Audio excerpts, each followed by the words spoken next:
François, comment vas-tu? Ah bah oui, mais t'es pas rasé pour la bise non. de l'année, hein, t'es chiant, putain, il pique et tout. Bon, nouvelle saison qui commence. Et là, Bah, on 2018, attaque hein. fort. Hein. 2018 Grâce avec, à notre ami Cédric. avec un truc sympathique, hein, une belle auto, et puis on a le soleil, on a Prestige Karting au Luc qui nous accueille, on regarde ça. D'ailleurs, on va le remercier de nous accueillir justement pour l'essai. Donc, alors au programme, qu'est-ce qu'on a? Une Renault 5 Turbo. Alors on a une R5 Turbo et on a un kart, alors vous inquiétez pas du bruit de fond parce que ici on est chez des gens qui bossent, qui sont adorables, et de fait bah, il y a un kart à l'entraînement, alors faut pas vous étonner. Un bruit court que Dominique Demeyer est peut-être dessus, non? Alors je vois pas les cheveux, mais a priori non, c'est pas lui. Ouais, c'est vrai qu'il a l'air un peu plus maigre. Bon, On va le laisser passer. On va laisser passer, voilà. Allez, allez. Allez, regardez ça. Et ça envoie du paquet. Bon, ben nous, comme la nouvelle saison commence, c'est un grand plaisir de vous recevoir sur Passion Autosport du Var, avec toujours notre acolyte François. Alors au programme, comme on disait, on va recevoir une Renault 5 Turbo. Alors cette voiture a une petite histoire sympa. Alors cette auto, elle est unique parce qu'en fait, c'est la première R5 Turbo qui a gagné un rallye au classement scratch, c'est-à-dire au classement général. À l'époque, Renault avait dit le premier qui fait un scratch avec une 5 Turbo aura une prime. Effectivement, il y a un chèque qui était mis en jeu et c'est Dominique Demeyer qui a été le premier en 1980. Voilà, à remporter un rallye au scratch. Alors, on a la chance dans la région d'avoir deux personnes qui ont eu ce challenge rempli. On a Dominique Demeyer, donc, qui lui a gagné le rallye d'Istres, qui a été premier au scratch. Et pas loin d'ici, on a encore le kart. On va le laisser passer. Ça y est, il rentre. Ah. Et on n'a pas loin d'ici. Oh merde, d'ailleurs, je crois qu'on est en plein milieu de la trajectoire. On est sur le passage. Alors, ce qu'on fait. Génial.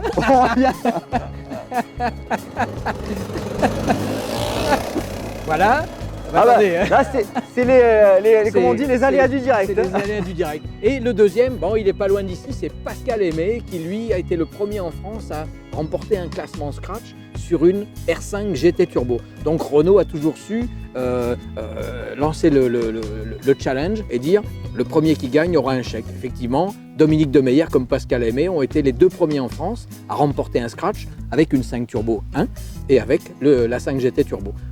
On habite une belle région quand même. Il y a du potentiel. Il y a des rapides. Hein. Allez, je vais aller accueillir donc Dominique Demeyer avec son. Et on aura aussi l'interview de son copilote, donc de son copilote de l'époque. Coup double. Coup double. Donc tant qu'à faire, hein, autant. Hein, c'est une histoire d'amour, un roman d'amitié. C'est dans les vieux pots qu'on fait les meilleures soupes. Donc allez, on va aller les accueillir et puis on va faire ce petit reportage sur cette Renault 5 Turbo. Absolument. La R5 Turbo, elle sera visible où après? Je crois qu'elle fait un saut rétromobile. Alors tant c'est plus que moi, donc Hall 1, emplacement 126. Voilà, et vous pourrez rencontrer donc Collection Pro Automobile, voilà, notre ami Cédric Vasselin qui se fera un honneur, je pense, de vous présenter cette auto.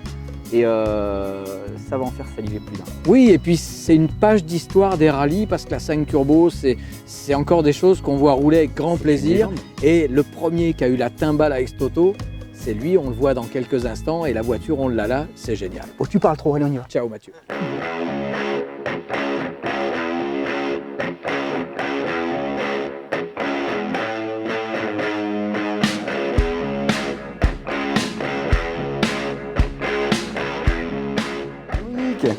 Bonjour.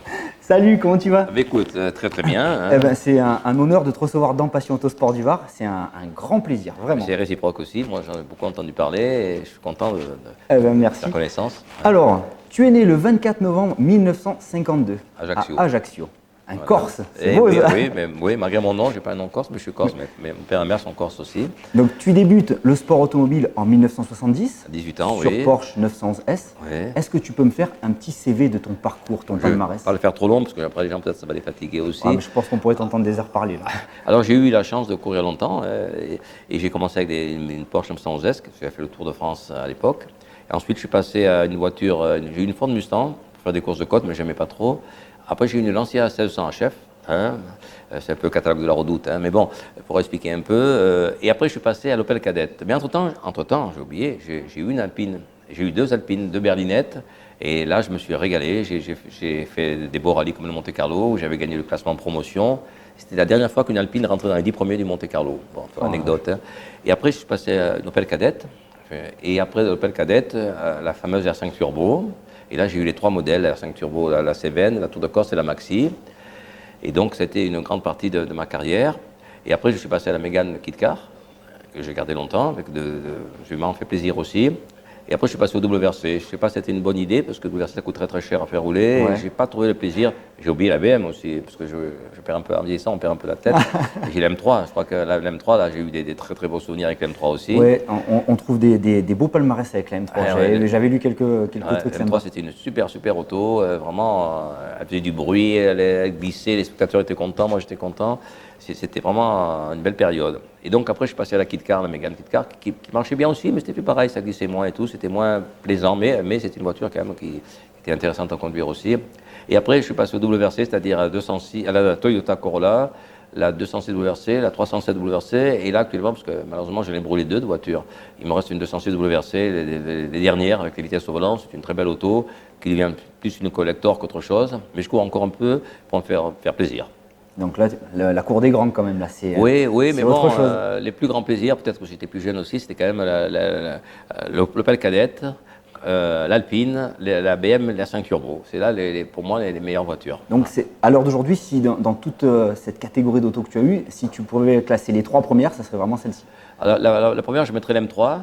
La deuxième, je mettrais la 5 Turbo Tour de Corse. Pas la Maxi ni la Cévennes, la Tour de Corse, qui était l'intermédiaire, qui était une très très bonne auto, qui était fiable, facile à conduire. La Maxi était difficile à conduire, elle était trop puissante et c'est pas évident, puis elle était fragile aussi. Hein. Donc la première, on a dit la BM, deuxième, l'M3, et troisième, je mettrais peut-être la berlinette, hein, parce que Un mythe, on est obligé. une Hein. légende. Alors, ton plus beau souvenir en sport automobile? C'est une bonne question. Peut-être, bon, j'ai gagné, je ne sais plus combien, 127 rallyes, des beaux rallyes, notamment 2 fois le Tour de la Réunion, le Tour de la Martinique. J'ai gagné 2 fois les finales de Coupe de France, mais peut-être que le plus beau souvenir, c'était le Rallye du Var, 81, avec la 5 Turbo. Je ne m'attendais pas à le gagner en plus. Je pensais finir dans les 15e, mais on a gagné, et c'est peut-être le plus beau souvenir. Les malheurs de Vincent vont profiter à Dominique Demeyer, un jeune pilote de 30 ans, vainqueur de la Coupe Renault 5 Turbo.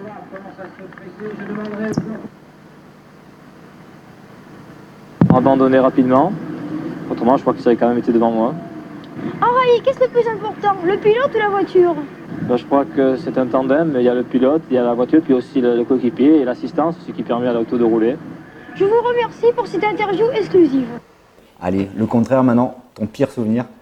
Pire souvenir, c'est les 2 voitures qu'on brûlait. Hein. Une 206 WRC que je venais d'acheter, elle avait 1 mois, elle était neuve. Je me dis avec ça, je l'achète neuve, c'est un effort financier, mais je vais être tranquille au niveau entretien. Pendant 2 ou 3 ans, j'ai pas de frais. Premier rallye, je pars en tonneau, elle prend feu, elle brûle intégralement. J'ai tout perdu. Et la deuxième, c'est la 307 WRC que j'ai achetée. Et pareil, premier rallye, et là, je suis pour rien. L'ancien propriétaire avait fait des soudures qui n'étaient pas bonnes, la soudure a lâché, ça a mis le feu aux avoirs, elle a brûlé aussi intégralement. Et là, c'était des coups durs. Bon, c'est du surprise, je passé, suis là. c'est mauvais souvenirs, Voilà, on n'en parle plus. Mhm. Alors, Dominique, tu es ici présent aujourd'hui, hein, il y a aussi une bonne raison, c'est que je vais te faire un bond de 38 ans en arrière. Ah, c'est bon là. Donc alors, aujourd'hui, on va présenter une Renault 5 Turbo, Ouais. 1980, pour Ouais, toi, ouais. rallye de Istres.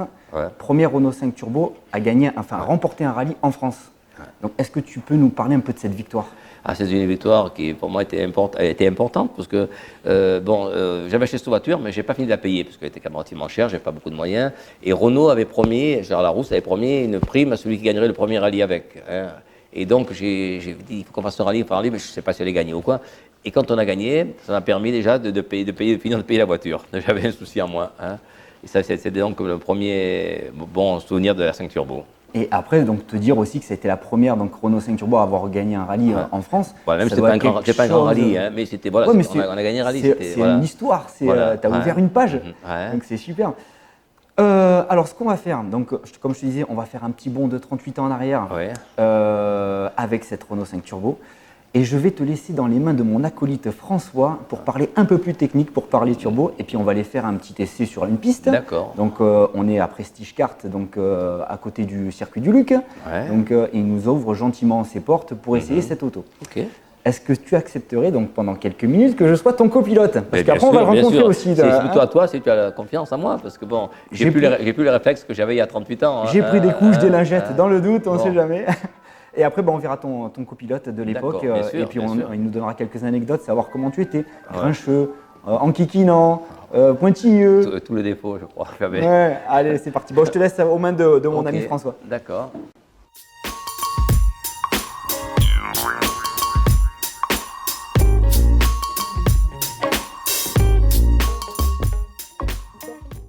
tu étais le copilote de Dominique Oui. Demeyer dans les années 80 C'est ça. ou un c'est peu ça. avant même. Ben, moi, j'ai commencé avec la berlinette. Et puis après, on est passé à la cadette. Il y a eu 2 modèles de cadette GTE. Et puis après, il a eu la voiture de rêve, là, qui était la R5 Turbo. Donc, Ouais. Alors parle-nous un peu du Voilà. personnage. Alors il était comment? C'était un bon pilote. Tu peux tout nous dire. Hein. alors, Ne te pilote- cache pas. non, pilote, ben, moi qui rêvais de rallye, c'est vrai que de rouler avec Dominique, ça remet les choses en perspective. C'est-à-dire qu'on se rend compte qu'on n'est pas très bon, quoi. Lui, il était bon. Ah, il avait un bon coup de Ouais, volant. ouais, franchement, oui. Oui, oui. Alors, Je me suis fait plaisir toutes les années avec lui et en pleine confiance. Hein. ton plus beau souvenir avec Dominique sur un rallye et surtout sur quelle voiture? Ben, alors peut-être que, bon, il y a un souvenir qu'on n'oublie pas, c'est la première victoire au scratch qu'on a eue avec la cadette GTE, qui avait été fait dans des conditions en plus assez dantesques. C'était un rallye autour de Nice, là, et il avait plu toute la nuit, les routes étaient effondrées et tout, et on avait fait le scratch. Donc c'était quand même un plaisir, surtout avec une auto qui était en groupe 1 et J'imagine. qui n'était pas vraiment faite pour ça, quoi. Donc c'était le plaisir. Et puis après, c'est vrai que le plaisir de la R5 Turbo, qui était une voiture vraiment atypique que Renault avait sortie, et le plaisir de rouler avec cette auto pour Alors, la première fois. Justement, C'est donc là, fabuleux. aujourd'hui, on reçoit une Renault 5 Turbo. L'historique, on va le connaître un peu plus tard. Donc 1980, comme je disais tout Ouais, à l'heure, ouais. c'est la victoire au rallye de Istres. D'Istres, voilà, ben c'est oui, la première victoire avec donc, cette voiture. déjà pour Ouais. un équipage, victoire pour une auto, et la première voiture à remporter, enfin la Renault 5 Turbo a remporté un rallye. en Remporter un France.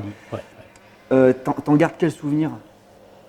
Ah ben, un souvenir assez extraordinaire, parce que c'était la première victoire de cette auto, la première fois qu'on roulait avec, et se faire le plaisir d'être en tête du rallye. Et bon, c'est un souvenir inoubliable. Hein, c'est quand même, J'imagine. voilà, c'est Bon. quand même un plaisir de se dire bon, on a gagné le premier rallye avec cette voiture. Quoi.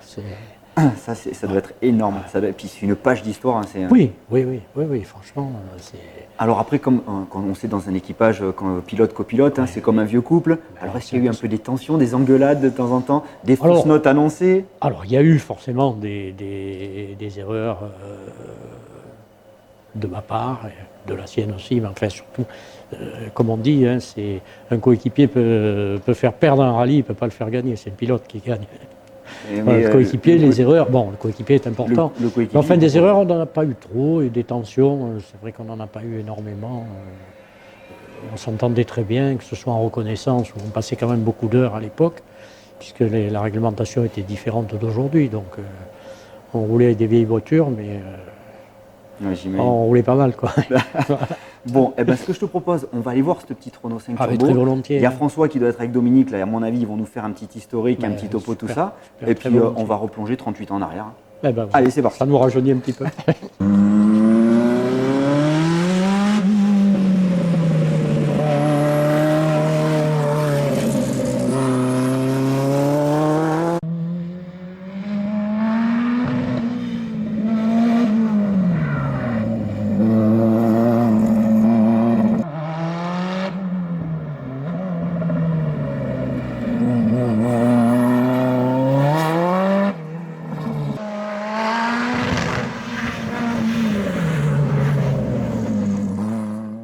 Bon, Dominique, quelques souvenirs quand même. Ah oui, souvenir. Ça. Alors, ça, c'est la première implantation. Donc, les R5 Turbo viennent de sortir. On a encore le turbo sur la gauche. C'est le montage qui va avec le moteur 160 et 200 chevaux.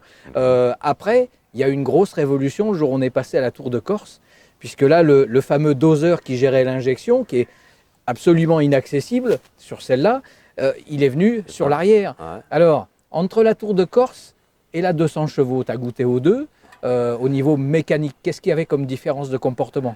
Ah ben déjà, le châssis n'était pas le même. Je crois qu'on avait les mêmes élargissements des roues à l'avant qu'à l'arrière, déjà. C'était plus stable. Et puis bon, le moteur, ça n'avait plus rien à voir. Beaucoup plus de couple, beaucoup plus de plage d'utilisation. Et c'est vrai que c'était une autre voiture, une autre voiture, la Tour de Corse. Alors, ceux qui ont goûté à la R5 Turbo en ayant un alternateur à changer, c'est une misère complète. Sur la Tour de Corse, ils avaient décalé l'alternateur pour le mettre sur l'arrière du moteur, ce qui permettait d'en changer un entre deux spéciales. Avant, c'était complètement impossible, il était caché sous l'échangeur. Et on avait aussi sur la Tour de Corse donc, le doseur qui était implanté ici Et du coup, le turbo qui là est à gauche, sur la tour de Corse, était placé du côté droit. Donc il y avait vraiment, le collecteur d'échappement était changé, la Westgate. La Westgate qui gérait la pression de suralimentation était séparée. Donc là, vraiment, la tour de Corse, la partie turbo à droite, la Cévennes, c'était à gauche. Sur la Maxi, il y a encore eu une révolution. Le turbo était carrément dans l'aile, le collecteur donnait directement dessus. Il y avait le DPV. Et il y avait le fameux DPV qui était un truc génial. Extraordinaire. C'était Voilà. l'ancêtre du bang. Hein. Et de fait, le DPV, ça marchait comme un diaphragme sur un appareil photo. Dès qu'on levait le pied, le diaphragme se fermait, le turbo conservait son régime de rotation, et dès qu'on ouvrait, ça s'ouvrait de suite. Et les Formule 1 Renault ont été les premières à rouler avec ça. C'est ça. Et d'ailleurs, ce qui est amusant, c'est qu'il y avait beaucoup de transferts de technologie entre la F1 et la Maxi. C'est ça, c'est ça. La Maxi, par exemple, avait la pompe haute pression qui envoyait l'injection d'eau. C'était la pompe des F1 Renault, des RE30. Donc, la technologie des F1 était vraiment passée au niveau des voitures de rallye. Ça a été un gros coup de main. Et la Maxi, alors, quelques souvenirs en termes de comportement moteur, c'était comment? C'est trop puissant. Ouais. Pour un amateur comme moi, c'était trop puissant. Pour un pilote comme Ragnotti qui roulait beaucoup et qui avait un talent hors du commun, ça allait. Mais pour un amateur qui roulait quand même relativement peu, c'était trop dur à conduire. Trop dur à conduire parce que la puissance arrivait d'un coup, la voiture était très large, très courte, et vous partiez en toupie tout de suite.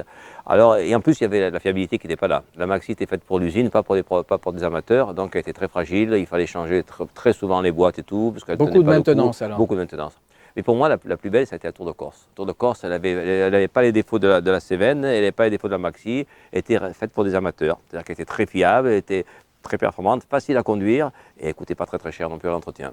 Oui, alors il y a un truc qui est amusant, c'est que toi, tu es passé par l'origine, la 200 chevaux, la Tour de Corse, la Maxi. Vous avez été quelques-uns en France et on a tous en mémoire Didier Auriol qui a commencé par une d'origine, puis une Tour de Corse, puis les Maxi parce que lui, il en avait deux avec Renault Chartres. Voilà, et ce qui est amusant, c'est que lui en a gardé une. Il a récupéré sa Philips de l'époque. Et je crois qu'il en a vendu une il n'y a pas longtemps. Hein. Ah, il y a encore quelques mouvements dans les... Il en a vendu, je parle il y a un an et demi, il m'a dit qu'il a vendu sa Maxi. Alors est-ce que c'est celle-là, est-ce qu'il y en a deux, je ne sais pas. Moi, il m'a dit qu'il avait vendu sa Maxi. Bon, comme il y en a peu, de toute façon, on finit toujours par les tracer, on sait où elles sont passées. Et si demain, toi, tu grattes les numéros dans l'ordre et on te dit tu as le choix dans les R5 Turbo, c'est plutôt une Tour de Corse qui t'intéresse. Si c'est pour courir, ou si c'est pour la regarder tous les matins, je préfère la Maxi parce qu'elle était plus belle et tout. Mais si c'est pour rouler, la Tour de Corse, sans hésiter un instant. Hein. Bon, hein, ça c'est du diagnostic quand même, hein, docteur.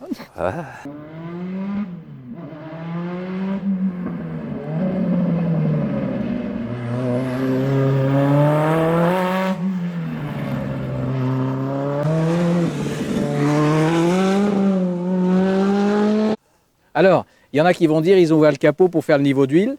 Non, non, le moteur est vraiment derrière, ne vous inquiétez pas. Alors, là on est devant la partie avant, qui a été désertée par le moteur, ce n'est pas une 5 Alpine. Effectivement, il y a dedans une poutre, parce qu'il fallait quand même passer le crash test. Alors, il y a une poutre en fibre de verre, je ne sais pas trop si vraiment elle remplissait son office. Par contre, on voit là, on a un radiateur en alu, parce qu'à l'époque, au niveau du refroidissement, c'était un peu juste. On mettait souvent le deuxième ventilateur, qui est le même que les Renault 4 et les Renault 5, c'est amusant.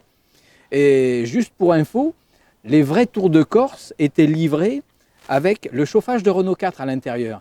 Et il y avait la découpe rectangulaire, et dès qu'une caisse de Tour de Corse se vendait, on savait que c'était une vraie parce qu'il y avait la découpe pour le, pour le chauffage de 4L. Donc, au niveau des différences, la R5 Turbo d'origine avait des suspensions très proches de la Renault 5 Alpine normale, avec des barres de torsion. Ceux qui ont roulé avec ça, le jour où ils ont essayé avec les combinés ressorts amortisseurs qui étaient sur les groupes 4, donc sur les voitures de course, c'est le jour et la nuit. On n'a plus les phénomènes de pompage, de trajectoire qui s'écartent un peu. Les combinés ressorts amortisseurs, vraiment, ça fait une voiture qui est très bien suspendue. Et après, il y a eu l'évolution avec les trains complètement réglables, les trains de Tour de Corse. Et là, encore une fois, on a un adepte de la Tour de Corse. Au niveau du train avant, il y a eu un gros effort entre les... C'était méconnaissable. C'était une autre voiture, c'était un comportement, c'était très directionnel, c'était très efficace. En termes de direction, on n'a plus ces pompages. Voilà. C'est presque une R5 d'origine, on va dire. Oui, c'est une 4L. Voilà, là, c'est un autre monde. Ouais. C'est une Alors, belle évolution, ça. Hein. Et c'est vrai que dès les premières groupes 4, ils avaient monté les combinés ressorts amortisseurs et certains avaient essayé les triangles supérieurs de Renault 5 groupe 2, les triangles tubulaires, et sur la groupe 4, ils ont vite été adoptés. Donc il y avait les triangles tubulaires montés avec les unibales, ce qui permettait de régler vraiment tous les angles du train avant. La Maxi, en termes de train avant encore d'évolution, avec des freins encore plus gros, t'as pas de grands souvenirs de cette partie suspension de la voiture? Non, pas trop. C'était tellement compliqué à faire rouler la Maxi déjà que voilà. Oui, c'était une purge. Voilà, c'était trop compliqué. Je parle bien pour un amateur. Hein. Oui, Après, oui. Pour un professionnel, c'était autre chose. C'est certainement qu'eux ont fait la différence. Moi, je l'ai pas faite en tant qu'amateur. Ok. Elles ont eu les roues en 13 au début, et puis après elles sont passées avec les roues en 15, 16 aussi. Pareil, en termes de freinage, de comportement, entre la 200 chevaux et la Tour de Corse, c'était le jour et la nuit. Ah oui, sur le bosselet, il n'y a pas photo. Ça absorbait beaucoup mieux et tout. Et au départ, je ne sais pas si vous vous rappelez, c'était en TRX. Ils ont Oui. en TRX, ces voitures. Mais comme il n'y a pas de Racing TRX, on était obligé de passer au 13. Ouais. Mais il y a eu un peu d'essais de Racing de TRX. Il y avait eu une débâcle au Monte Carlo une année. Il n'y a que Terrier qui s'en était sorti. Et ils avaient au début vraiment planché sur ce train avant. Et ils avaient pas... C'est Terrier qui avait vu les failles qu'il y avait dans le train avant et qui avait fait des renforts et tout. Et après, ça fonctionnait beaucoup mieux. Mais même la Tour de Corse, c'était en TRX. Elle était aussi. Oui. Hein, c'était que du TRX. C'était l'époque où Michelin essayait le TRX. Et puis, après, en compte, ça n'a pas marché. Dommage, parce que la technologie était bonne, mais c'était compliqué comme innovation. Là, on a une mine quand même. Hein. Mathieu, tu as bien fait d'inviter. J'ai quelques souvenirs de l'époque. Hein.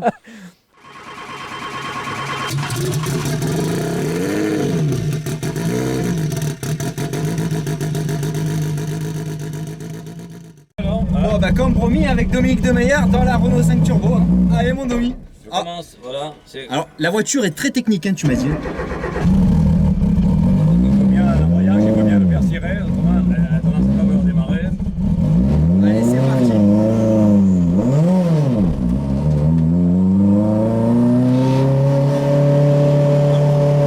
Oh, le bruit, c'est extra.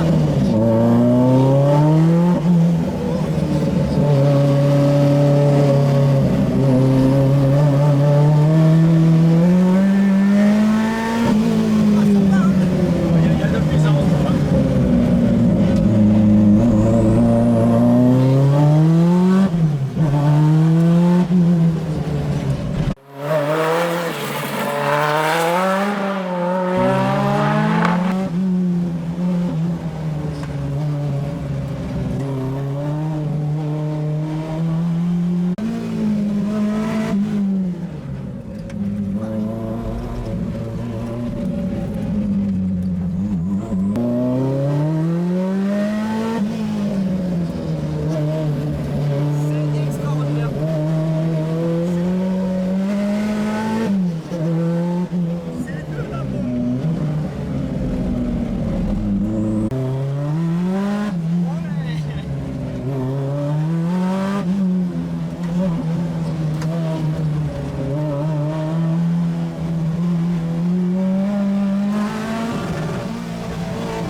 Le ressenti de cette voiture, c'est une voiture qui a un moteur très puissant, mais à bas régime, il ne part pas ce moteur.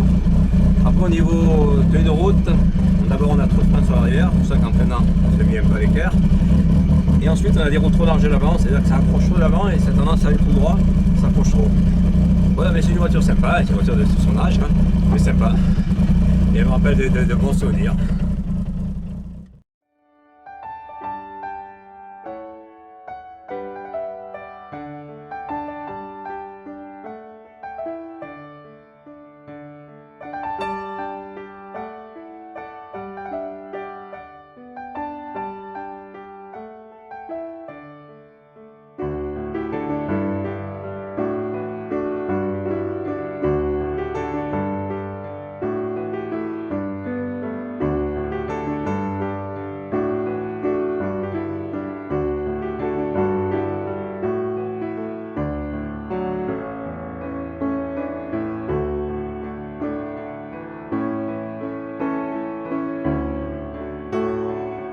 Merci d'avoir suivi ce reportage dans Passion Autosport du Var. C'est le début de la saison et on vous promet du lourd tout au long de l'année.